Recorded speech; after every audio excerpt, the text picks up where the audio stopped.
अस्सलाम वालेकुम guys, welcome back. This is Yasir here और आज हम पढ़ेंगे अकाउंटिंग।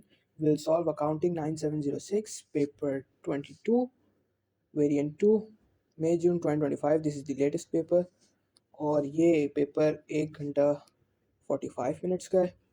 अगर हम इसका ब्रेक डाउन देखें तो we have 4 questions in total. Question 1, 2, 3 and 4। Marks जो हैं इन क्वेश्चंस के वो हैं, पहला question would be 30 marks, second question is 15 marks, third भी 15 है, and then the fourth is also 15 marks, sorry 30 marks.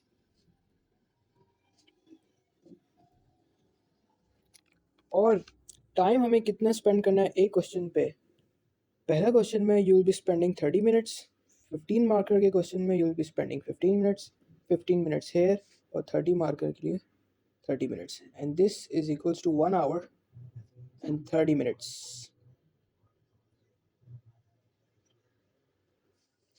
बाकी आपके पास 15 मिनट बचते हैं। You have to save those 15 minutes for revision and rechecking your whole paper. कोशिश आप करोगे एक क्वेश्चन 30 मिनट्स में करने की, तो ही आपके पास जो है 35 मिनट्स तक आप जाओगे, and then you will be able to save time. तो पहला क्वेश्चन पे चलते हैं। Let's start our question. First question, H Limited's financial year ends on 31 December 2024. On that date, the following information was available. Non-current assets included the following. एक हमारे पास है motor vehicles और एक है furniture and equipment. We have two assets. Okay, cost at 1 January 2024, मतलब ये आपको दी हुई है opening 80,000 opening and 45,000 furniture equipment की कॉस्ट है opening.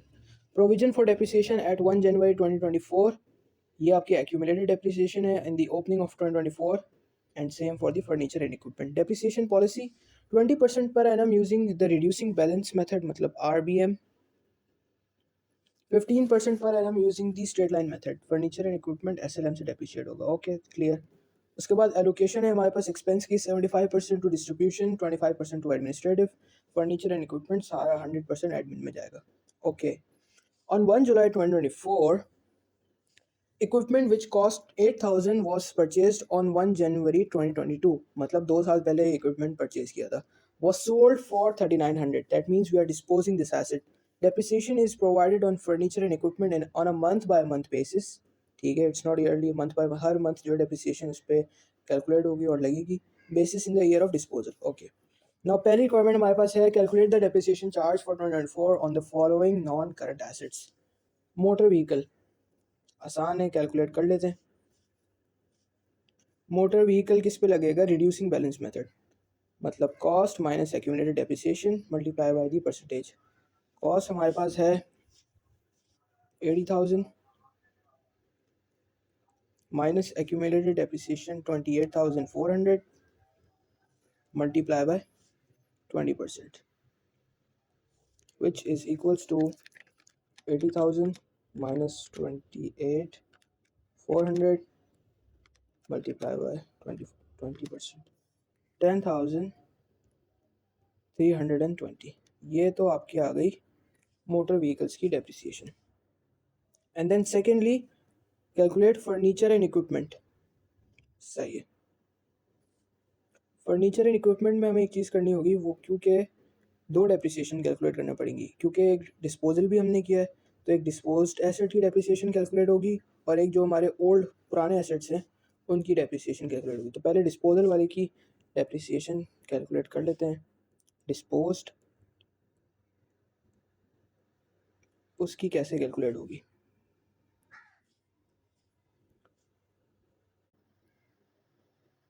On 1 July 2024, equipment which cost $8,000 when purchased on 1 January 2022 was sold for 3,900. Depreciation is provided on furniture and equipment on a month by month basis। ठीक है, furniture and equipment जो है वो SLM method से depreciate होगा। तो SLM में क्या चाहिए होता है हमें? Cost multiply by percentage. अच्छा, ये देखेंगे हम, सॉरी 20 नहीं 15%। अब आप ये देखें कि we sold this equipment on 1 July 2024, मतलब how many months did we use this? January, February, March, April, May, June, July, sorry not July, till June. 1 July पे तो आपने बेच दिया 6 मंथ्स आपने इसको इस्तेमाल किया। तो डिस्पोज्ड की आपकी वैल्यू होगी 8,000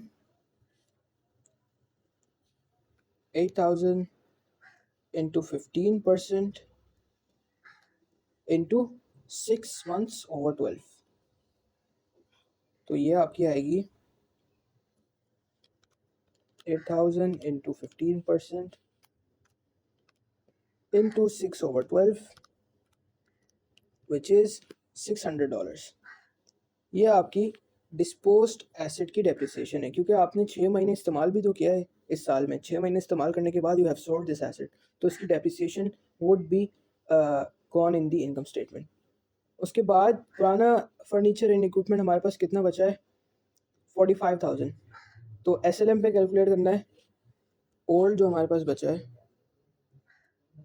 ओल्ड, और SLM पे cost multiply by percentage.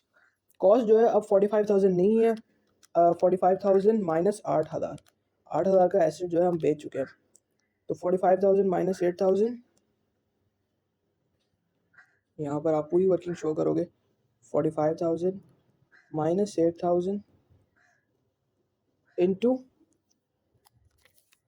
15% into 15% which is 550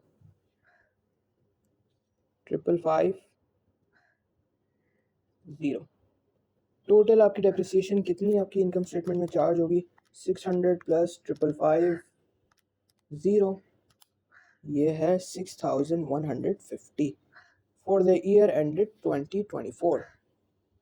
furniture equipment की 6,150 होगी एंड मोटर व्हीकल्स की 10,320। नाउ कैलकुलेट द प्रॉफिट और loss on the disposal of equipment.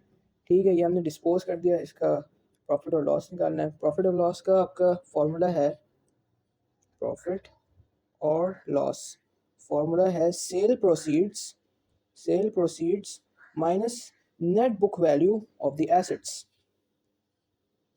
तो सबसे पहले तो हमारे पास क्या इन्फॉर्मेशन गिवन है, सेल प्रोसीड्स हमें पता है जो कि है वो सोल्ड फॉर। सेल प्रोसीड मतलब कितने की आपने बेची, बैंक में आपके कितने पैसा है, बैंक या कैश। 3,900 की आपने बेची, 3,900 sorry 3,900 minus net book value of asset. Net book value क्या होती है, कॉस्ट माइनस एक्यूमुलेटेड डेप्रिसिएशन। अच्छा, कॉस्ट हमारे पास है $8,000 but we don't have the accumulated depreciation, वो हमें खुद कैलकुलेट करना पड़ेगी। वो कैसे कैलकुलेट होगी, 1 जनवरी 2022 में आपने एसेट परचेज किया, तो आपने इस एसेट को कितना यूज़ किया, 1 जनवरी 2022 से 2023 तक 1 साल हो गया, फिर उसके बाद 2024 तक 2 साल हो गए, एंड नाउ 2024 में कितना यूज़ किया, 6 महीने, तो 12 मंथ्स 2022 के, 12 मंथ्स 2023 के, एंड देन 6 मंथ्स ऑफ 2024। तो या तो आप इसको 12 प्लस 12 प्लस 6 30 मंथ्स बोल दो, या फिर 2.5 ईयर्स। अच्छा, अब वो कैसे कैलकुलेट होगी, 8,000 इंटू 15%, ये तो आपकी आ जाएगी 1 साल की डेप्रिसिएशन 1200 प्लस 1200, 2 साल की डेप्रिसिएशन हो गई 2023 तक की। अब 2024 की कैसे होगी, 1200 डिवाइड बाय 2 या फिर मल्टीप्लाई 6/12, जो कि हमने कैलकुलेट की थी, जो कि आई थिंक 600 निकली थी। कैलकुलेट अगेन, नो प्रॉब्लम, 600 सही। यू हैव 2023 1200, 2024 ये 2022 है, sorry 2022 1200, and then 2023 1200, and then 2024 600। तो इन टोटल कितनी हो गई आपकी ये एक्यूमुलेटेड डेप्रिसिएशन, 1200 प्लस 1200 प्लस 600, 3,000 आपकी एक्यूमुलेटेड डेप्रिसिएशन होगी। And now you have to calculate the NBV which is cost minus accumulated depreciation. Cost आपकी कितनी है इस एसेट की, 8,000 माइनस 3,000, या आप वर्किंग यहाँ पर पूरी शो कर दो तो बेटर है। 8,000 minus 3,000 which is equals to 5,000, तो 3,900 माइनस 5,000 इक्वल्स टू -1100। नेगेटिव आपकी जब वैल्यू आ रही है that means you are making a loss over here, तो ये आपके एक्सपेंसेस में जाएगा डेप्रिसिएशन में। याद रखना इसने इसलिए कैलकुलेट करवाया है, ये नीचे कहीं ना कहीं यूज होगा। Students usually forget to use the information which is calculated in the earlier part of the questions. अच्छा, now will be moving to the next part, additional information. सही है। The books of account also included the following balances on 31 December 2024. ये आपके balances हैं. We have debentures, admin expenses, carriage outwards, cost of sales, debenture interest, directors remuneration, यार ये पहली दफ़ा पढ़ रहा हूँ यहाँ पर. Distribution cost, dividends paid, office wages, marketing expense, property and valuation, rental income, revenue, sales staff wages and salaries. Okay, and then we have some adjustments over here.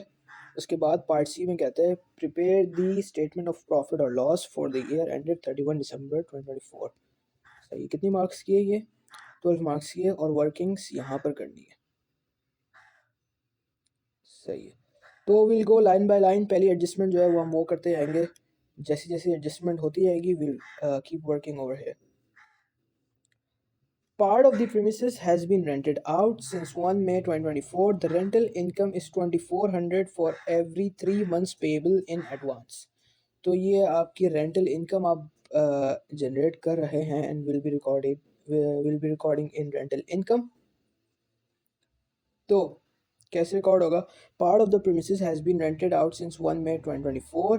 The rental income is 2400 for every 3 months payable in advance. तो ये payable in advance है ना, ये rent पे करता है, rent receive करती है ना ये जो कंपनी है, इसने तो किसी और को रेंट पे दिया हुआ है, तो this company receives the rent in advance. या वो कंफ्यूज करने के लिए लिखा हुआ है, कोई इट डजंट कोई इसका काम नहीं है यहाँ पर। तो the rental income is 2400 for every 3 months। अगर 3 मंथ का 2400 है तो we can calculate for per month which is 24 divided by 3, 800 per month. अब रेंट पे इसने कब दी? 1 मई 2024। और आज क्या डेट है? हम इनकम स्टेटमेंट बना रहे हैं 31 दिसंबर 2024। तो कितने महीने हमने रेंट रिसीव किया? मई, जून, जुलाई, अगस्त, सितंबर, अक्टूबर, नवंबर, दिसंबर, 8 मंथ्स। तो सिंपल 8 मंथ्स की जो है हम रेंट अपना रिकॉर्ड कर देंगे इनकम स्टेटमेंट में। रेंटल इनकम पहले तो हम लिख देंगे 2400 divided by 3 which is equals to 800 per month, and now 800 multiply 8 months, तो हमें इस साल की रेंटल इनकम पता चल जाएगी। 800 multiply 8, 6400 is our rental income। सही हो गई ये एडजस्टमेंट पहली। दूसरी एडजस्टमेंट क्या है? Directors remuneration is an administrative expense. Administrative expenses यहाँ पर क्या लिखी हुई है? यहाँ पर एडमिन एक्सपेंसेस 11560। ठीक है, 11560 आप पहले लिख दो। एडमिनिस्ट्रेटिव एक्सपेंसेस इक्वल्स टू, यहाँ मैं राइटिंग थोड़ी छोटी कर लेता हूँ आई थिंक, या इक्वल्स टू 11560 था, 11560 ये आपकी ओरिजिनल वैल्यू है which you will B adjusting. इसके अंदर उसने बोला है कि डायरेक्टर्स की रिम्यूनरेशन ऐड होगी इज़ एन एडमिनिस्ट्रेटिव एक्सपेंस। तो डायरेक्टर्स की ये कॉस्ट कहाँ पर है? ये रही विच इज़ 56,000। यहाँ पर आप इसको 56,000 रिकॉर्ड कर दो। यार मैं बार बार इतना नीचे जा रहा है। यहाँ पर डायरेक्टर्स रिम्यूनरेशन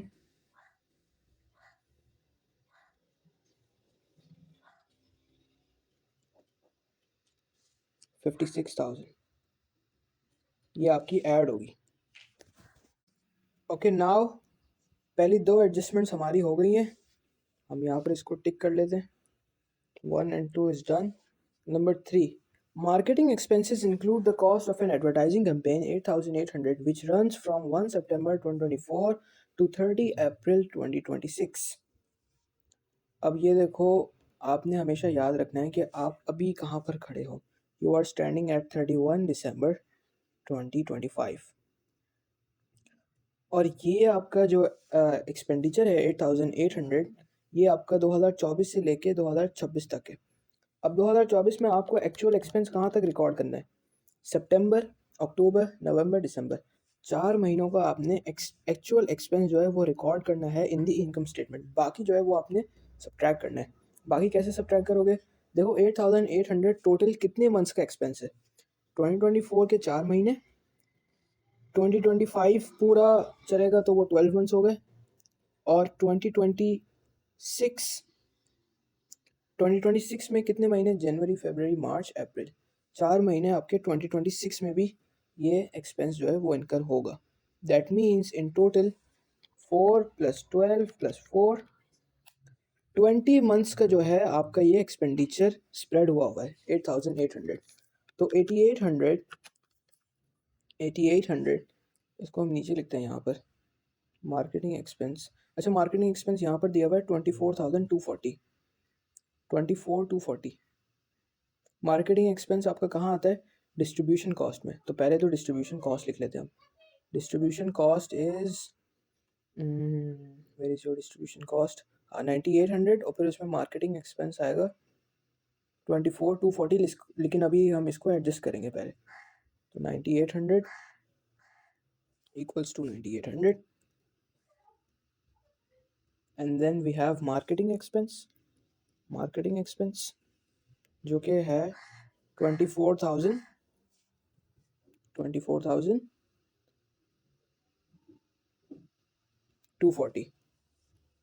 24,240। अच्छा, इसमें हमने क्या एडजस्टमेंट करनी है? अभी ये 8800 की ना हमने एडजस्टमेंट करनी है। तो 8800 का सिर्फ 4 महीने का एक्सपेंस, 4 मंथ्स का एक्सपेंस आपका इनकम स्टेटमेंट में जाएगा। तो 8800 into 4/20 which is equals to 1760। 8800 into 4/20 which is equals to 1760। इस साल सिर्फ 1760 जाएगा, लेकिन मार्केटिंग एक्सपेंस में ये पूरी वैल्यू इंक्लूड होगी 8800। तो इसमें से आप 8800 सब्ट्रैक्ट करेंगे और सिर्फ इस साल का जो 4 महीने का बनता है ये ऐड कर देंगे। Minus 8800 plus 1760, minus 8800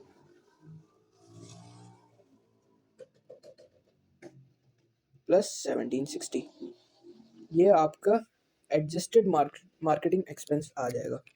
24,240 minus 8800 plus 1760 which is equals to 17,200, 17,200। और ये भी आपका हो रहा है ऐड, राइट? ये भी आपका हो रहा है ऐड।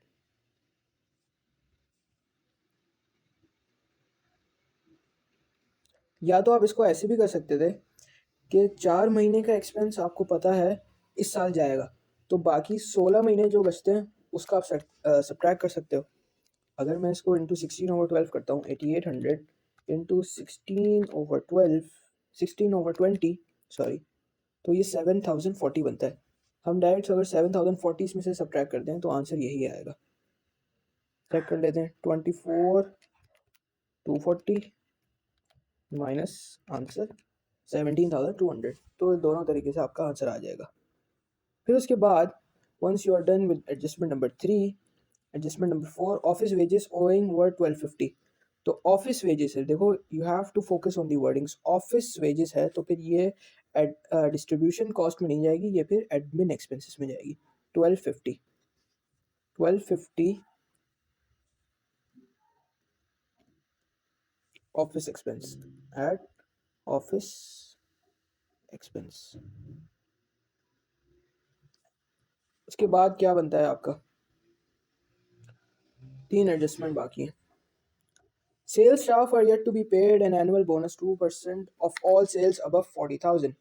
All sales above 450,000। क्या बोल रहा हूँ मैं? 450,000। अच्छा, रेवेन्यू कितना है हमारा? ये आपका रेवेन्यू है। रेवेन्यू मतलब सेल्स, एक ही बात है।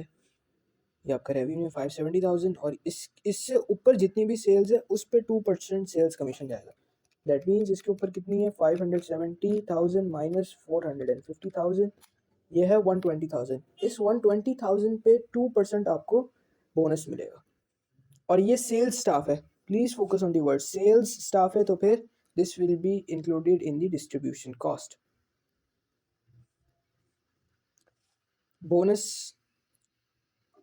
बोनस आपका जाएगा यहाँ पर कितना 120,000 120,000 की सेल्स पे 2% आपको बोनस जाएगा 120,000 into 2% which is equals to 2400 ये भी आपका यहाँ पर ऐड हो जाएगा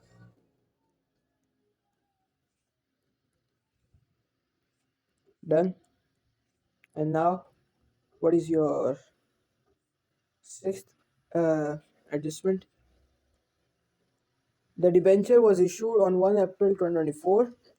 सही है इसने डिबेंचर इशुएंस की डेट बता दी ये तो हमारी फाइनेंस कॉस्ट में इसका ताल्लुक होगा और नंबर 7 जो है taxation for the year ended is estimated to be 4200 इसका भी बाद में कॉस्ट के बाद ये माइनस होगा प्रॉफिट में से ओके अब हमारे पास क्या बचा है बस इसको हमने टोटल करना है बट उससे पहले याद रहे ऊपर हमने कुछ एक्सपेंसेस कैलकुलेट किए थे I told you not to forget these expenses तो मोटर व्हीकल जो है वो 10,320 डेप्रिसिएशन कैलकुलेट की थी और इसकी क्या एलोकेशन है 75% to distribution and 25% to admin तो 10,320 इंटू 75% वुड बी पहले तो हम ये कर लेते हैं ये लिख लेते हैं डायरेक्ट एडमिन एक्सपेंस में फर्नीचर एंड इक्विपमेंट की जो कॉस्ट है जो डेप्रिसिएशन की एक्सपेंस है वो पूरा जाएगा एडमिन एक्सपेंस में फर्नीचर एंड इक्विपमेंट 6150 एक ये हमारा एक्सपेंस होगा और फिर हमने इसको डिस्पोज भी किया था तो हमें फर्नीचर इक्विपमेंट पे लॉस हुआ था ये भी एडमिन में ही जाएगा अगर फर्नीचर इक्विपमेंट एडमिन में जा रहा है तो उसकी डिस्पोजल भी उसमें ही जाएगी तो you have to include both of these expenses 6150 and 1100 in admin expenses यहाँ पर दो एक्सपेंसेस और आएंगे depreciation on furniture and equipment which is कितनी थी depreciation on furniture and equipment I think 6,000 कितनी थी 6150 और लॉस था 1100 का 6150 एंड देन आपको लॉस हुआ 1100 का लॉस ऑन डिस्पोजल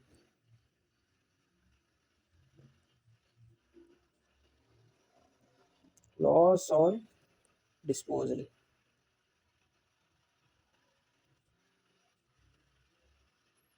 टोटल आपका कितना आ गया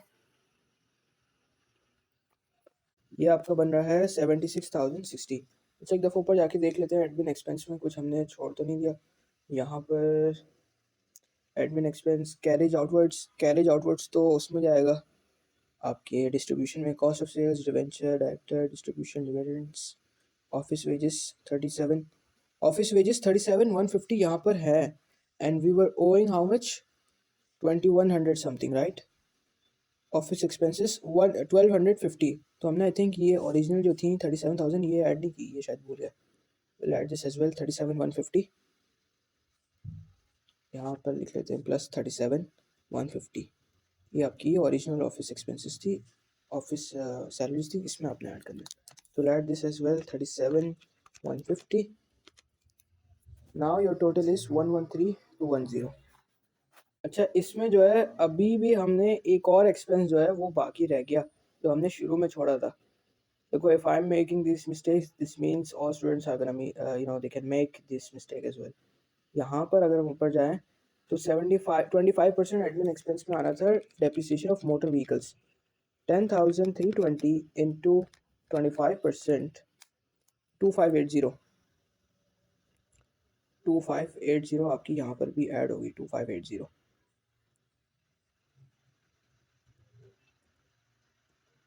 and then this would be 113,210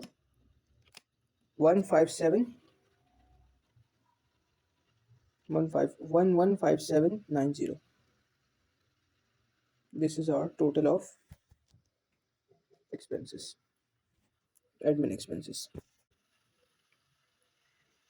उसके बाद डिस्ट्रीब्यूशन कॉस्ट में हमारे पास क्या है एक तो आपकी डेप्रिसिएशन जाएगी, depreciation of motor vehicle which is 10,320 into 75%, 7740, 7740. After the depreciation of motor vehicle आपके पास क्या क्या बाकी है? अब यहाँ जाते हैं हम। एक हमारे पास कैरेज आउटवर्ड्स बाकी है, and then you have staff wages and salaries. Staff wages and salary 62,300। इसके अंदर हमने बोनस ऐड करना था बट हमने वो अलग से दिखा दिया, no problem, it's totally fine. तो 62,300 and 2,700, 62,300 and 2,700, 62,300 and 2,700। I think मेरे पास ये जगह नहीं हो रही क्योंकि मैंने ऊपर बहुत बड़ा बड़ा लिख दिया। 62,300 जो है वो आपकी वेजेस एंड सैलरीज हैं, एंड 2,700 है carriage outwards. Please don't try like this, यहाँ पर इतनी मैसअप हो गई हैं चीज़ें। इसका अगर हम टोटल करते हैं which is equals to 100 to 140, 100 to 140, this is your distribution cost, administrative costs, rental income सारी एडजस्टमेंट हो गई। और now you have to make statement of profit and loss. This is gonna take just 2 minutes। पहले जो है हम सबसे पहली चीज़ आएगी रेवेन्यू। रेवेन्यू आपका है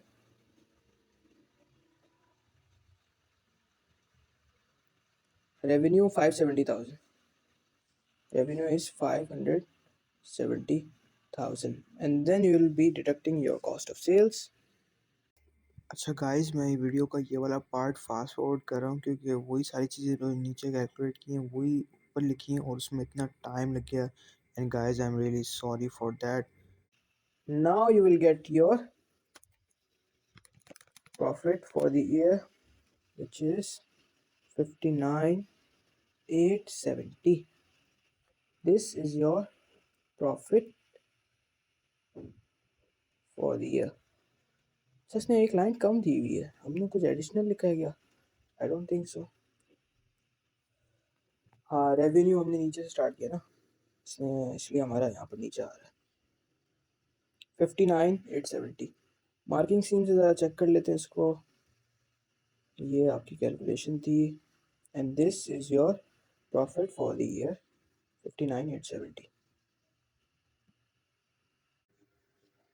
अच्छा, now moving on, additional information. During the year ended 31 December 2024, an issue of 400,000 ordinary shares of 0.5 each was made at a premium of 0.2 per share.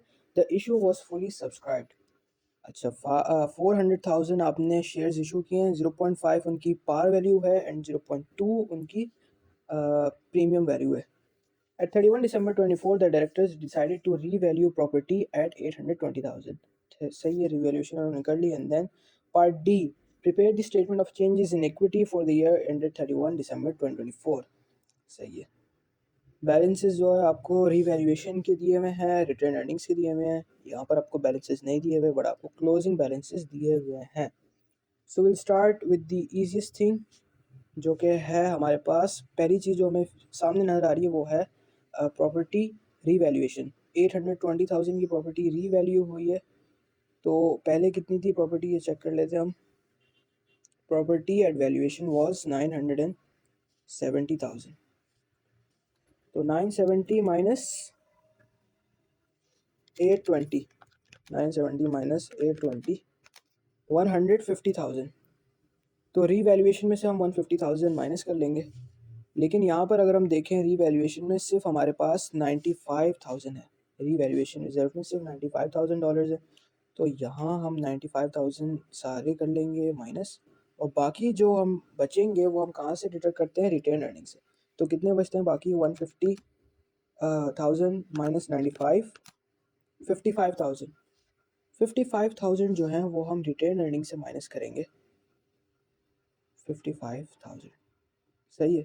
उसके बाद हमारे पास और क्या है, डिविडेंड्स पेड है उसके ऊपर, और profit for the year. Profit for the year और डिविडेंड पेड दोनों ऊपर से पता चलेंगे। प्रॉफिट फॉर द ईयर आपके पास है 59870, जो कि ऐड होते हैं रिटेन अर्निंग्स में, 59870। And dividends paid is, dividend paid कहाँ है, एडजस्टमेंट में तो कहीं नहीं, डिविडेंड्स पेड ये रहे ऊपर, डिविडेंड्स पेड 22,500। तो 22,500 ये भी कहाँ से डिडक्ट होते हैं, रिटेन अर्निंग से, लेस 22,500। एंड नाउ आखिरी चीज़ हमारे पास बची है शेयर इशू। काफ़ी आसान था ये, मतलब 2 मिनट में हो गया। शेयर इशू कितने थे हमारे पास, during the year ended 31 December the issue an issue of 400,000 shares. पहले तो शेयर कैपिटल मतलब ऑर्डिनरी शेयर कैपिटल है ना, ये ऑर्डिनरी होता है जो कि पार वैल्यू पे कैलकुलेट होता है, 0.5। तो 400,000 इंटू 0.5, 200,000। एक शेयर की वैल्यू कितनी है, $0.5। तो 4 लाख आपने शेयर्स इशू किए हैं, 4 lakh multiply 0.5 equals to $200,000, $200,000। Share premium कितना है, इन्हीं 4 लाख को आपने 0.2 के प्रीमियम पे इशू किया है, तो 0.2 पर शेयर यहाँ पर लिखा हुआ है। तो 400,000 इंटू 0.2, 80,000, 80,000 का आपका शेयर प्रीमियम है। बस सब आपके पास हो गया। अब आपने टोटल्स के कॉलम को फिल करना है। अच्छा, टोटल से पहले जो है ना, आपने अभी दो चीज़ें बाकी हैं, ओपनिंग बैलेंसेस शेयर कैपिटल और शेयर प्रीमियम के अभी तक हमने नहीं कैलकुलेट किए। तो आसान है, क्लोजिंग बैलेंसेस आपको दिए हुए हैं, रिवर्स वर्किंग कर लेंगे। ओपनिंग आ जाएगी 120 माइनस 80, 40,000 आपका शेयर प्रीमियम ओपनिंग बैलेंस है, और 725 minus 200, 525 is your opening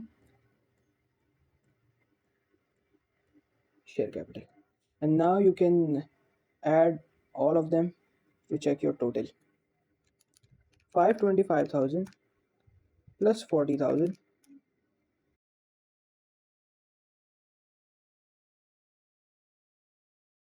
and this adds up to 95,070।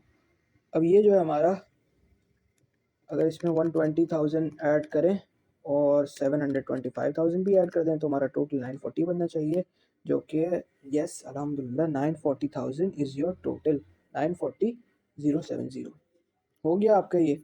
उसके बाद क्या है आपका additional information, and then you have I think a theoretical question.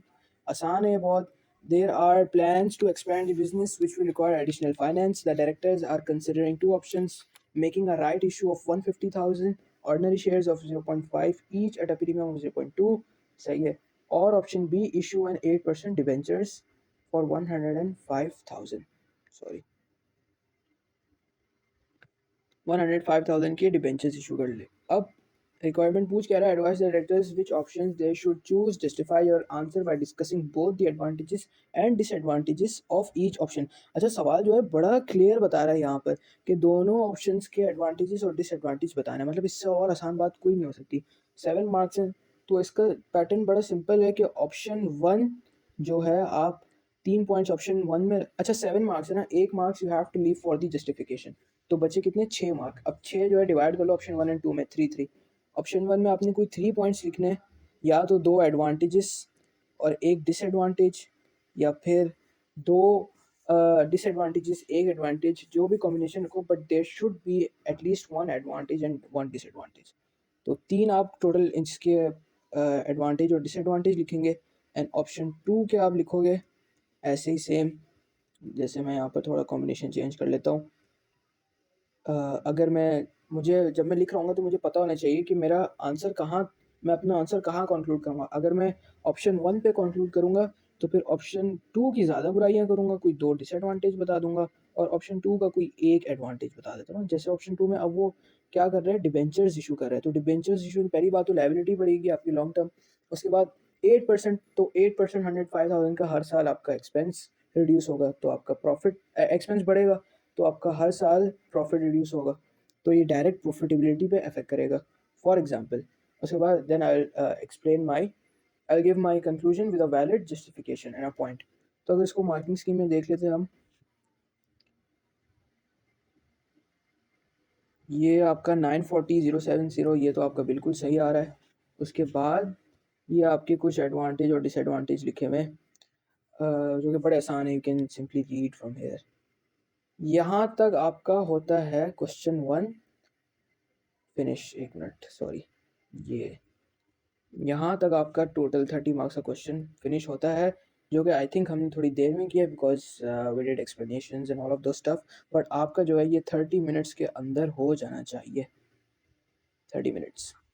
Alright, अच्छा now we will be moving to question number two. Virat, ये 15 marks का question है and ideally you should be completing this question in under 15 minutes. Virat prepared the trial balance at 28 Feb 2025, the end of his financial year. However, the totals did not agree. Control accounts are not maintained by the business. अच्छा, ये errors का question है, errors का question है। और हर error का question करने से पहले ना एक कॉन्सेप्ट है जो मैं आपको रिवाइज कराना चाहता हूँ। We have done this in O levels, but इतना ना इसको रिवाइज किया नहीं जाता। हर कोई भी एरर का सवाल करने से पहले ना you should have this road map ready in your mind. जो एक बिजनेस ट्रांजैक्शन है फॉर एग्जांपल, वो कैसे, how does the business transaction and numbers, how do they reach the financial statements such as trial balance and such as statement of financial position and income statement। अच्छा, एक business transaction होती है, हम इस बार ये वाला मार्कर सीखते हैं। बिजनेस ट्रांजैक्शन होती है, सबसे पहले वो रिकॉर्ड होती है बिजनेस डॉक्यूमेंट्स में, बिजनेस डॉक्यूमेंट्स। जैसे फॉर एग्जांपल मैंने कोई भी मशीनरी खरीदी, मेरा एसेट परचेज मेरा बढ़ा, परचेज मेरा डेबिट हुआ एंड देन मेरा बैंक कम हुआ। तो ये जो परचेज और ये जो बैंक की, जैसे फॉर एग्जांपल ये जो ट्रांजेक्शन्स हो रही है ना, they are recorded in business documents. Such as business documents क्या हो सकते हैं, जैसे आपकी सेल्स, मैंने अगर परचेज़ किया और फिर मुझे परचेज़ की रिटर्न में क्या मुझे मिलेगी, सेल्स इनवॉइस। तो सेल्स इनवॉइस जो है वो बिजनेस डॉक्यूमेंट है। आपके पास चेक्स होते हैं, कैश होती है, जो मोड ऑफ पेमेंट होती है, ये सारे जो हैं ये बिजनेस डॉक्यूमेंट्स हैं। Credit note, debit note, when you are making purchase return, sales return, ये भी सारे बिजनेस डॉक्यूमेंट्स हैं। तो सबसे पहले इनिशियल इन्फॉर्मेशन है ना, मैंने कोई चीज़ सेल्स मैंने की तो सबसे पहले सेल्स इनवॉइस इशू होती है, तो बिजनेस डॉक्यूमेंट्स में सबसे पहले इन्फॉर्मेशन आती है। उसके बाद बिजनेस डॉक्यूमेंट से आपके पास इन्फॉर्मेशन कहाँ जाती है, इन्फॉर्मेशन बिजनेस डॉक्यूमेंट्स के बाद आपके पास जाती है books of prime entry, books of prime entry, जिसको हम डे बुक्स भी कहते हैं। और ये इन टोटल कितनी बुक्स हैं, ये 7 बुक्स हैं, जो कि हमने ओ लेवल IGCSE में पढ़ा था, बचपन में पढ़ा था बहुत पहले। बुक्स ऑफ प्राइम एंट्री, इनमें क्या होता है, परचेज डे बुक्स होती हैं, सेल्स डे बुक हो गई, कैश बुक हो गई। तो ये सारी आपकी बुक्स ऑफ प्राइम एंट्री है। उसके बाद बुक्स ऑफ प्राइम एंट्री से क्या होता है, उसके बाद आपके पास जाता है double entry ledger systems, double entry, double entry with ledger accounts, ledger. ये जो डबल एंट्री है ना, ये बिल्कुल शुरू में नहीं होती, मतलब अगर होती भी है तो इसकी इम्प्लीमेंटेशन जो है ना वो यहाँ पर होती है लेजर अकाउंट्स में। अब लेजर अकाउंट्स क्या होते हैं, टी अकाउंट्स। जो बुक्स ऑफ प्राइम एंट्री में अब जो इन्फॉर्मेशन आ गई ना, वो जाती है टी अकाउंट्स में। टी अकाउंट्स में जो फॉर एग्जांपल यहाँ पर हमारा BD आता है, यहाँ पर हमारा close opening balances, closing balances जो है वो यहाँ पर कैलकुलेट होते हैं। सारी जो किससे क्या बढ़ा, क्या डेबिट हुआ, क्या क्रेडिट हुआ, वो यहाँ पर इस टी अकाउंट में सारी बातें आती हैं। And then after the T accounts आपको क्या मिलता है, आपको क्लोजिंग बैलेंसेस मिलते हैं हर अकाउंट के, हर एसेट, हर लाइबिलिटी, हर एक्सपेंस के। उसके बाद आपका जो रोड मैप है वो जाता है ट्रायल बैलेंस की तरफ, TB, ट्रायल बैलेंस, जहाँ पर सारी डेबिट और क्रेडिट, जो भी आपकी एसेट, आपके एसेट्स हो गए, एक्सपेंसेस हो गए, जो भी उनकी नेचर है उसके हिसाब से डेबिट और क्रेडिट ट्रायल बैलेंस में सारे क्लोजिंग बैलेंसेस आके पार्क हो जाते हैं यहाँ पर ट्रायल बैलेंस में। And then finally from trial balance आपकी इंफॉर्मेशन जाती है फाइनेंशियल स्टेटमेंट्स में, फाइनेंशियल स्टेटमेंट्स। फाइनेंशियल स्टेटमेंट्स में क्या क्या आता है, मेन फाइनेंशियल स्टेटमेंट जो आपके दो हैं वो है SOFP, statement of financial position, and your income statement और प्रॉफिट और लॉस फॉर द ईयर, जिसमें आप कैलकुलेट करते हो। अब इनकम स्टेटमेंट के भी काफ़ी नाम है, पी&एल, IS, शॉर्ट फॉर्म्स काफ़ी हैं। तो यहाँ पर अभी करंटली आई थिंक आपको बोलते हैं प्रॉफिट एंड लॉस अकाउंट, या फिर इनकम स्टेटमेंट भी बोल सकते हो। तो ये आपके फाइनेंशियल स्टेटमेंट में ऐसे आपकी जो है सारी पार्क होती है, आपकी वैल्यूज यहाँ पर ऐसे पहुँचती हैं। तो ये ज़रा रोड मैप है ना, दिमाग में बिठा के रखना whenever you are doing errors का सवाल, स्पेशली कंट्रोल अकाउंट्स और एरर वाले जो सवाल होते हैं ना, उसमें भी ये बड़ा इंपॉर्टेंट होता है। Okay, let's start with our question now. A check, यहाँ से शुरू करते हैं। A check of the entries in the books of account revealed the following errors. पहला एरर क्या हुआ है? A sales invoice $80 had been debited to the account of Rafiq instead of Raif. तो ये आपका, आपकी अगर हम रिक्वायरमेंट पढ़ लेते हैं, prepare general entries to correct the errors, narratives are not required. तो पहली एंट्री को हम करेक्ट कर लेते हैं, बड़ा आसान है। क्या मसला क्या हुआ है? सेल्स इनवॉइस इन्होंने ने सेल्स किया है $80 की, and then it had been debited to the account of Rafiq instead of Raif. अच्छा, सेल्स जब होती है तो करेक्ट एंट्री होती क्या है? सेल्स आपकी इनकम है तो क्रेडिट नेचर है, sales credit and trade receivable debit. तो आपका करेक्ट ट्रेड रिसीवेबल जो था वो राइफ है, लेकिन आपने गलती से राफिक में आपने गलती से राफिक को डेबिट कर दिया।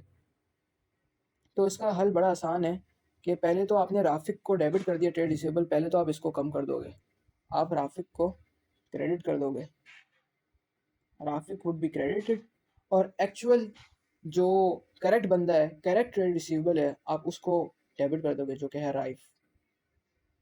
बाकी और कोई मसला नहीं हुआ है। Rife debit bye $80 and Rafiq credit by $80। तो ये हमारी करेक्शन हो गई। अच्छा, उसके बाद जो है सेकंड हम पढ़ते हैं, क्या मसला हुआ है सेकंड में। अ credit note Number 2, a credit note $170 received from P Limited had been correctly recorded in the books of prime entry but had not been posted to the personal account. अच्छा, जो लेजर अकाउंट है वहाँ पर posting गलत हुई है, personal account. अच्छा, अब आप पहले तो ना ज़रा ऑर्डर से पढ़ते हैं। Credit note of 170 received from P limited. बचपन में हमने ये बात पढ़ी थी और आपको पता होना चाहिए in AS level, a credit note when you are receiving a credit note, this is, कब आपको क्रेडिट नोट रिसीव होता है? जब आपने परचेज रिटर्न्स की होती हैं। अगर मैं इसको थोड़ा कम कर देता हूँ, हाँ, purchase return, PR, purchase return की होती है, then you are receiving a credit note from P limited. आप पी लिमिटेड से परचेज रिटर्न का क्रेडिट नोट रिसीव कर रहे हो, दिस मीन्स परचेज रिटर्न की बात हो रही है, जिस means trade P limited is your trade payable. P limited आपका ट्रेड पेबल है जिसने आपको क्रेडिट नोट दिया है, acknowledging the purchase returns, had been correctly recorded in the books of prime entry. ये जो परचेज रिटर्न है ना, ये करेक्टली रिकॉर्डेड हुई है, but had not been posted to the personal account. Personal account का क्या मतलब है? अकाउंट का तो मतलब समझ में आ गया, लेजर है, टी अकाउंट। पर्सनल मतलब पी लिमिटेड, पी लिमिटेड के अकाउंट में नहीं आपने पोस्ट किया। पी लिमिटेड का जो आप अकाउंट बनाते हो, पी लिमिटेड कौन है? आपका ट्रेड पेबल्स। यहाँ पर आपने पोस्टिंग नहीं की, तो आप पोस्ट कर देते हैं। क्या होता है, क्या है, अब ट्रेड पेबल्स हैं, पोस्ट कैसे करेंगे? ट्रेड पेबल्स को अभी आपको क्या हो रहा है, आपने परचेज रिटर्न की है, परचेज रिटर्न से आपकी ट्रेड पेबल कम होती है, डिक्रीज होती है ट्रेड पेबल, और ट्रेड पेबल डिक्रीज होने का मतलब है ट्रेड पेबल डेबिट हो रही है। ट्रेड पेबल जब इंक्रीज होती है तो ट्रेड पेबल क्रेडिट होती है, और ट्रेड पेबल जब डिक्रीज होती है वो डेबिट होती है। तो आए हम यहाँ पर ट्रेड पेबल्स जो हैं वो अपनी डेबिट कर लेते हैं, मतलब डिक्रीज कर लेते हैं परचेज रिटर्न की वजह से, जो कि है ट्रेड पेबल। ट्रेड पेबल तो मैं ब्रैकेट में लिख देता हूँ, एक्चुअल जो है वो है पी लिमिटेड ना, पी लिमिटेड, पी लिमिटेड को हम कर देंगे डेबिट। अब दूसरा मसला क्या हुआ है, दूसरी साइड पे क्रेडिट साइड पे क्या मसला हुआ है? क्या क्रेडिट साइड पे कोई मसला हुआ है? अगर आप सही से देखो तो क्रेडिट साइड पे क्या होना था, परचेज रिटर्न आपकी डेबिट हो, परचेज रिटर्न आपकी क्रेडिट होती है एंड ट्रेड पेबल डेबिट होती है। लेकिन परचेज रिटर्न है वो करेक्टली रिकॉर्ड की गई है, it has been, the purchase return has been correctly recorded in the books of prime entry, मतलब उसमें कोई मसला नहीं हुआ। तो जब जब आपको किसी भी एरर की दूसरी टांग नहीं मिल रही होती ना, अगर मैं सिंपल लैंग्वेज में तोड़ के बोलूँ, कोई भी आपको एंट्री की दूसरी टांग नहीं मिल रही ना, this means now suspense account has come in and is playing a role. सिर्फ डेबिट और क्रेडिट में सिर्फ एक जगह मसला हुआ है, मतलब एक साइड बैलेंस नहीं है, तो ये जो डिफरेंस होगा ना आपने सस्पेंस अकाउंट में उठा के डाल दिया होगा। तो क्रेडिट वैल्यू कितनी थी 170, 170 आपकी डेबिट हुई है, और यहाँ पर सस्पेंस आपका क्रेडिट हो जाएगा 170 से। समझ में आ गई? Now let's move to the third one. 1 2 3 No record has been made of goods taken by Virat for personal use valued at cost। अब ये नो रिकॉर्ड बोल रहा है, यहाँ पर एक चीज रिकॉर्ड कर ली थी, एक चीज नहीं रिकॉर्ड की थी, इसलिए सस्पेंस अकाउंट राइज हो रहा था। लेकिन यहाँ पर तो no record has been made, मतलब पूरा रिकॉर्ड ही नहीं किया। There is an error of omission, पूरी डबल एंट्री आपने स्किप कर दी। तो बड़ी आसान है एरर ऑफ ओमिशन को करेक्ट करना, पूरी डबल एंट्री वापस कर देते हैं। क्या मसला क्या किया है कि विराट ने पर्सनल यूज़ के लिए कुछ वैल्यूड गुड्स निकाले थे 330 के, तो मतलब ड्राइंग्स की थी और वो रिकॉर्ड नहीं की, तो ड्राइंग्स आपकी डेबिट हो जाती हैं, और गुड्स क्योंकि उसने निकाले हैं तो आपकी परचेजेस कम हो जाएंगी 330 से। Goods debit, drawings debit 330, drawings debit 330 and यहाँ पर मैं लिख लेता हूँ ड्राइंग्स डेबिट 330 एंड परचेज जो है वो आपकी कम हो जाएगी, purchases would be credited by 330। याद रखें कि you are correcting, prepare journal entries to correct the errors, ये याद रखना है, आप करेक्ट कर रहे हो एंट्रीज, रॉन्ग एंट्रीज नहीं, आप एररफुल एंट्रीज नहीं बना रहे, आप करेक्शन एंट्रीज बना रहे हो इस बार। Number fourth, the total of the discount received column in the cash book $97 had been debited to the discount allowed account as 79। मतलब जो आपकी बुक्स ऑफ प्राइम एंट्री है कैश बुक, वहाँ पर डिस्काउंट रिसीव के कॉलम में $97 लिखा हुआ था, लेकिन गलती से आपने क्या किया कि उसको बजाय कि आप डिस्काउंट रिसीव्ड के अकाउंट में लेके जाते और क्रेडिट करते, आपने डेबिट कर दिया कहाँ पर, डिस्काउंट अलाउड के अकाउंट में, वो भी गलत वैल्यू से 79 से। तो पहले तो जो आपने गलत चीज़ की उसको करेक्ट कर लेते हैं। आपने डिस्काउंट अलाउड फजूल में आपने उसको डेबिट कर दिया विच वॉज अननेसेसरी, तो आपने फजूल में जब इसको हाथ लगाया you have to correct it, आपने डेबिट कर दिया, इसको करेक्ट करने के लिए क्या करेंगे, क्रेडिट करेंगे, कितने से, $79 से। डिस्काउंट अलाउड 79, डिस्काउंट अलाउड का तो यहाँ पर कोई काम ही नहीं था, आपने गलती से कर दिया, तो डिस्काउंट अलाउड जो है वो आप क्रेडिट करोगे, यहाँ पर मैं फिलहाल शॉर्ट में लिख रहा हूँ, कितने से क्रेडिट करोगे, 79 से। उसके बाद अब सही चीज़ भी रिकॉर्ड करोगे।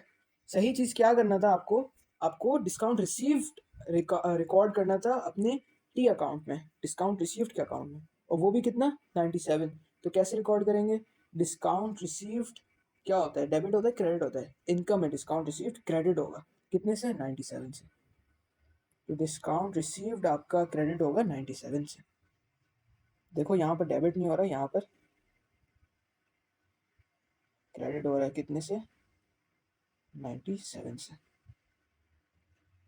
अगर यहाँ पे उसने कोई ऐसा मसला किया होता है कि डिस्काउंट अलाउड को वो क्रेडिट कर देता, तो बड़ा आसान था, ये नंबर 1 की तरह हो जाता कि डिस्काउंट अलाउड डेबिट कर देते, हम डिस्काउंट रिसीव्ड क्रेडिट कर देते, डबल एंट्री हो जाती and your problem would be solve just like the first entry. लेकिन यहाँ पर जब दो चीज़ें क्रेडिट हो रही है, you are not being able to find the debit, मतलब डबल एंट्री की एक टांग अब मिसिंग है, तो दैट मीन्स यहाँ पर अब सस्पेंस अकाउंट का खेल आ गया, सस्पेंस अकाउंट की वजह से वो डिफरेंस आ रहा होगा, तो सस्पेंस को आप कर दोगे debit by the total value 97 plus 79, 97 plus 79 176, 176 हो गया आपका डबल एंट्री पूरा कंप्लीट हो गया। अब आखिरी बाकी है, आखिरी क्या है, नंबर 5, फोर्थ भी हो गया, नंबर 5 अभी कर रहे हैं। No entries had been made to record the receipt of 370 from Abdul, a credit customer. The balance of his account had been written off in 2024। अच्छा, no entries had been made, कोई entries ही नहीं बनाई, यहाँ पर भी आपने क्या कर दिया, error of omission. To record the receipt of 370 from Abdul, अच्छा अब्दुल ने पैसे दिए $370। अब्दुल कौन है, एक क्रेडिट कस्टमर है, मतलब ट्रेड रिसीवेबल है, अब्दुल को आपने कोई सेल्स की होगी, वो ट्रेड रिसीवेबल है। The balance of his account had been written off, past की बात हो रही है, had been written off in 2024। जो इसका बैलेंस 370 बाकी होगा वो आपने पास्ट में एज अ बैड डेट आपने राइट ऑफ कर दिया होगा। मतलब अभी मैं एग्जांपल के तौर पे एक ऐसी एंट्री करके देखता हूँ। आपने क्या किया होगा, अब्दुल पैसे नहीं दे रहा होगा, आपने आखिर में बोला यार मैं इसको बैड डेट में रिकॉर्ड कर देता हूँ, तो बैड डेट एक्सपेंस डेबिट हो गया होगा आपका, बैड डेट। और अब्दुल क्योंकि आपका रिसीवेबल है, ट्रेड रिसीवेबल, मतलब अब्दुल जो है आपने, अब्दुल आपने क्रेडिट कर दिया होगा 370 से। लेकिन अब क्या हुआ है कि अब्दुल ने पैसे वापस दे दिए $370। No entries had been made to record the receipt of 370 from Abdul. अब जो है अब्दुल ने पैसे वापस दे दिए, तो अब हमारी एंट्री क्या बनेगी, पैसे हमें मिल गए, तो सबसे पहले तो हमारा बैंक जो है वो डेबिट हो जाएगा, हमारा बैंक जो है वो डेबिट हो जाएगा 370 से। और अब्दुल जो है, सॉरी अब्दुल नहीं, अब बैड डेट जो है, अब बैड डेट खत्म हो जाएगा ना, बैड डेट जो हमने एक्सपेंस बढ़ाया था अभी बैड डेट एक्सपेंस फिनिश हो जाएगा, क्रेडिट हो जाएगा। तो इसको हम दूसरी जबान में लिखेंगे bad debts recovered, bad debts recovered 370। In fact मैं यहाँ पर क्यों लिख रहा हूँ, I should have written down below bank debit and bad debt credit, bad debt recovered credit, bank debit and bad debt recovered, bad debt recovered.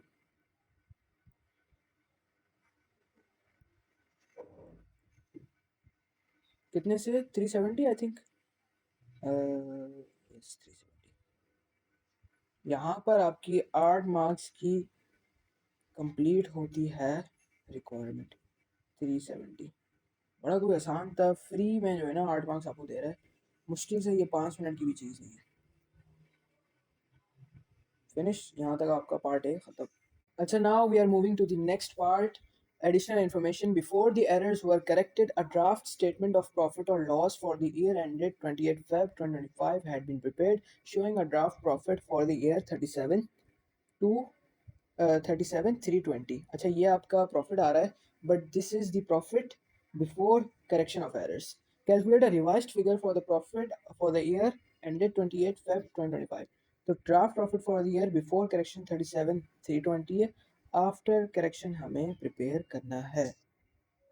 अच्छा, इसके लिए बड़ा आसान तरीका है कि बजाय कि आप ना ऊपर जाओ सारी ये एंट्रीज दोबारा पढ़ो, you can just simply solve by looking at your double entries. जो आपने डबल एंट्रीज में चेंजेस की होंगी ना वही आपके इनकम स्टेटमेंट को अफेक्ट कर रही होंगी। इनकम स्टेटमेंट में आपने याद रखना है क्या क्या एलिमेंट्स इनकम स्टेटमेंट को अफेक्ट करते हैं, जो कि एक्सपेंसेस है और आपके रेवेन्यूज़ हैं, ये चीज़ें दो मेन एलिमेंट्स हैं जो आपके इनकम स्टेटमेंट को अफेक्ट करते हैं। अच्छा, उसके बाद पहली चीज़ क्या हुई, आपने ट्रेड रिसीवेबल्स को एक को आपने डेबिट किया, एक को आपने क्रेडिट किया, तो इसका तो कोई कोई फ़र्क नहीं पड़ेगा, ट्रेड रिसीवेबल्स का तो कोई फ़र्क नहीं पड़ेगा ना आपके उस पे, सेल्स पे, आपकी इनकम स्टेटमेंट में। एंड देन ट्रेड पेबल्स को आपने डेबिट किया एंड सस्पेंस आपने क्रेडिट किया, again it has no impact on any of your values in income statement. उसके बाद number 3, drawings debit, purchases credit. अच्छा, इनकम स्टेटमेंट में देखो ये चीज़ें तो जाती ही नहीं है ना, ट्रेड रिसीवेबल्स और सस्पेंस कभी आपने इनकम स्टेटमेंट में देखा नहीं, तो इसका मतलब ये इफेक्ट नहीं करते। बट यहाँ पर ड्राइंग्स भी नहीं जाती इनकम स्टेटमेंट में, बट परचेजेस जाती हैं इनकम स्टेटमेंट में।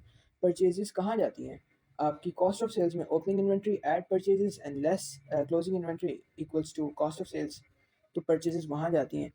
अब परचेजेस आपने रिड्यूस किए 330 से, परचेजेस आपने रिड्यूस किए हैं, तो this will create an impact on your income statement. कैसे, यहाँ तो पहले मैं लिख देता हूँ परचेजेस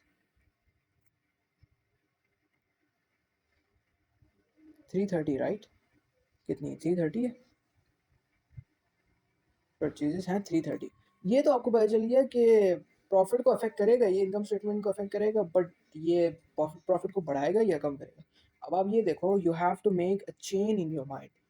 परचेजेस से क्या होता है, परचेजेस परचेजेस जो है, एक minute I write with this marker, purchases आपने रिड्यूस कर दी, परचेज रिड्यूस होने से कॉस्ट ऑफ सेल्स जो है वो आपकी ओवरऑल क्या होती है, बढ़ जाती है।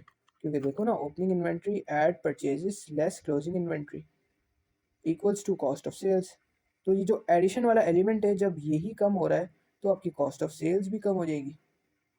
कम ऐड करोगे तो कॉस्ट ऑफ सेल्स भी कम आएगी। अब आपकी कॉस्ट ऑफ सेल्स जो है वो रिड्यूस हो जाएगी। सॉरी, ये मैंने गलत बनाया है, यहाँ पर कॉस्ट ऑफ सेल्स आपकी रिड्यूस हो जाती है। परचेज से आपकी कॉस्ट ऑफ सेल्स रिड्यूस हो गई। कॉस्ट ऑफ सेल्स रिड्यूस होने से क्या होता है, अब आप ये देखो, याद करो क्या होता था। यहाँ सेल्स होता था, यहाँ कॉस्ट ऑफ सेल्स होता था।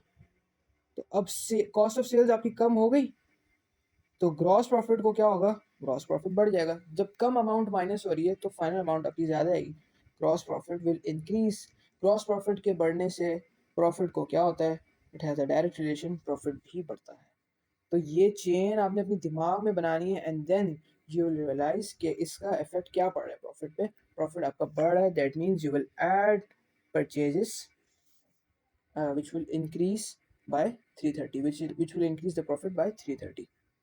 I hope this is clear. इसको मैं इरेज करता हूँ सबको, एक मिनट।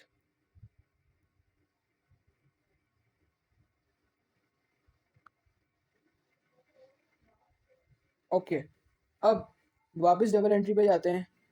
अब क्या हुआ, फर्स्ट सेकंड थर्ड चेक कर ली, फोर्थ में क्या हो रहा है, सस्पेंस। सस्पेंस कोई इफेक्ट नहीं होता आपके इनकम स्टेटमेंट में। डिस्काउंट रिसीव, डिस्काउंट वाला जी बिल्कुल आते हैं आपके इनकम स्टेटमेंट में। तो अब क्या होगा, आप कर रहे हो डिस्काउंट रिसीव को क्रेडिट। डिस्काउंट रिसीव्ड क्या होती है, इनकम। इनकम को क्रेडिट कर रहे हो, that means you are increasing your income. Income increase करने से क्या होता है, प्रॉफिट बढ़ता है। ग्रॉस प्रॉफिट के नीचे डिस्काउंट रिसीव्ड ऐड होता है ना, तो प्रॉफिट जो है वो बढ़ जाएगा। 97 से आपका प्रॉफिट इंक्रीज होगा। और डिस्काउंट अलाउड आप कर रहे हो क्रेडिट। डिस्काउंट अलाउड एक्सपेंस है, एक्सपेंस को आप कर रहे हो credit. This means you are reducing the expense ना, डेबिट नेचर होती है डिस्काउंट अलाउड की। तो when you are crediting, you are when you are reducing the expense the profit will increase. तो दोनों का जो इम्पैक्ट है वो इंक्रीज आ रहा है, ये हमने देख लिया। 97 एंड 79, 97 एंड 79। ये मैं काफ़ी डिटेल में एक्सप्लेन कर रहा हूँ, एग्जाम में तो आपने 15 मिनट में सवाल करना है। Your concepts must be very clear. ये आपका डिस्काउंट रिसीव्ड का इम्पैक्ट है, फुल फुल लिखना है आपने। और ये आपका डिस्काउंट्स अलाउड का इम्पैक्ट है। उसके बाद क्या हो रहा है आपके पास, फिफ्थ एंट्री है बैंक डेबिट। बैंक नहीं आती इनकम स्टेटमेंट में। Bad debt recovered 370। Bad debts जो है, बैड डेट्स रिकवर्ड क्या है, बैड डेट एक्सपेंस है, बैड डेट्स रिकवर्ड इनकम है। इनकम क्रेडिट हो रही है, क्रेडिट क्या, इनकम की नेचर क्रेडिट होती है। और अगर क्रेडिट हो रही है that means income is increasing. Income is increasing that means your profit is gonna increase. Gross profit के नीचे ये ऐड होएगा बैड डेट रिकवर्ड, तो 370 से आपका प्रॉफिट बढ़ जाएगा। इसका भी इम्पैक्ट हमने देख लिया। तो तकरीबन आपके सारे ही जो है ना ऐड हो रहे हैं, प्रॉफिट को बढ़ा रहे हैं। तो ये आपका bad debts recovered. I hope आपको समझ में आई हो, काफ़ी डिटेल एक्सप्लेनेशन की इस छोटी सी 5 मार्क की वर्किंग के लिए। तो अब आपका आ जाएगा करेक्टेड प्रॉफिट या फिर रिवाइज्ड प्रॉफिट। इसको हम कर लेते हैं कैलकुलेटर में। 27 320 plus 330 plus 97 plus 79 plus 370 which is equals to 28196। 28196 ये आपका corrected profit for the year आ चुका है। वैल्यूज़ हमने सही ली हैं। कैलकुलेटर में मैंने इसको गलती से 37 की जगह 27 लिख दिया। देखो कैलकुलेटर एरर भी कितना ज़्यादा होता है, you have to be careful with your calculator. 37 320, तो 38196 आपका आ रहा है करेक्टेड प्रॉफिट। 38196, really sorry. तो ये आपका करेक्टेड प्रॉफिट आ चुका है। And now last question, 2 marks का है of this last part of this question. Explain why an error of principle would have no effect on agreement of trial balance totals. अच्छा, पहली बात, एरर ऑफ प्रिंसिपल होता क्या है। Error of principal क्या होता है, same accounts but different class. Different class. अब क्लासेस क्या होती हैं, क्लासेस जैसे एसेट एक क्लास है, एक्सपेंस एक क्लास है। एसेट, एक्सपेंस, इनकम, लाइबिलिटी, ये सारी डिफरेंट क्लासेस हैं आपकी। तो same account but different class. For example एक अकाउंट है मोटर व्हीकल का, अब मैंने गलती क्या की कि मोटर व्हीकल मैंने ख़रीदा, नया मोटर व्हीकल ख़रीदा। ये क्या है, एक एसेट है, मुझे एसेट को करना था इंक्रीज़, बट मैंने गलती से क्या कर दिया, गलती से मैंने मोटर व्हीकल एक्सपेंस को मैंने इंक्रीज़ कर दिया। आप देखो, दोनों मोटर व्हीकल्स हैं, सेम अकाउंट्स हैं, but they are of different class. ये मोटर व्हीकल एक्सपेंस है, वो एसेट है। तो अब इसका नेट इम्पैक्ट हुआ क्या, ट्रायल बैलेंस पे क्या इम्पैक्ट आता है देख लेते हैं हम। ये ट्रायल बैलेंस, आपका ट्रायल बैलेंस यहाँ पर आपका डेबिट है और यहाँ पर आपका क्रेडिट है, सही है।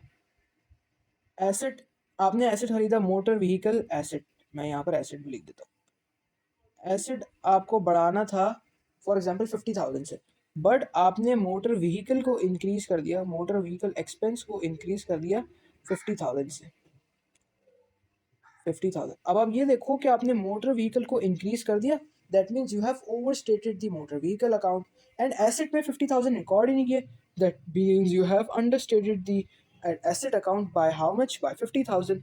नेट में क्या इम्पैक्ट पड़ा, एक एक एक्सपेंस को डेबिट कर दिया आपने 50,000 से, और एक को आप जो है अंडरस्टेट कर दिया 50,000 से। नेट में आपका इम्पैक्ट पड़ा जीरो, नो इम्पैक्ट पड़ा, राइट। डेबिट करना था 50,000, एसेट की जगह एक्सपेंस डेबिट कर दिया, लेकिन डेबिट तो कर ही रहे हो ना 50,000 का। It creates no impact on the total debit and credit balances of the trial balance. और याद रखें कि ये सिर्फ एरर ऑफ प्रिंसिपल में नहीं अप्लाई होता है, ये सारे वो 6 एरर्स पे अप्लाई होता है जो हमने ओ लेवल्स में, जो हमने बचपन में हमने पढ़े थे, जो कि क्या थे, एरर ऑफ प्रिंसिपल है, एरर ऑफ कमीशन है, एरर ऑफ ओमिशन है, तो ऐसी 2-3 और हैं। तो ये इन सब में they do not affect the total of the trial balance. Why? Because the debit and credit, the debits and credits, they balance out. When things balance out in trial balance, you will see no effect on the totals. तो ये आपने यहाँ पर explain करना है। क्या marking scheme अगर हम खोलते हैं, तो मार्किंग स्कीम में उन्होंने कैसे एक्सप्लेन किया हुआ है, 2 मार्क्स उन्होंने कैसे दिए हुए हैं। An error of principle results in matching, जो कि हमने अभी डिस्कस किया कि कैसे जो है बैलेंसेस मैच कर जाते हैं। Debit and credit entries, in matching debit and credit entries, debit और क्रेडिट जो है बराबर हो जाते हैं। देखो, एक जुमले की 2 मार्क्स मिल गए। When you are triggering the right words, you are getting 2 marks. So agreement of the trial balance is not affected. Understood. ये आपके हो गए हैं 2 सवाल ऑफिशियली कंप्लीट, जो कि बहुत डिटेल्ड एक्सप्लेनेशन में हमने किए हैं। And I think that's all for today. 2 questions are enough, क्योंकि वीडियो जो है बहुत लंबी हो जाएगी। अगर मैं 2 क्वेश्चंस और एक साथ बना के डालूंगा, 2 घंटे की वीडियो हो जाएगी। तो I will upload those 2 questions separately, and that's all for today. I hope you learned something new from this video. If you found this video helpful, don't forget to mention in the comments, and like and subscribe and do whatever you can. And yeah, if you do have some questions, you can ask me in the comments. And that's all for today. This is Yasir Kamran signing out. Take care. Allah Hafiz.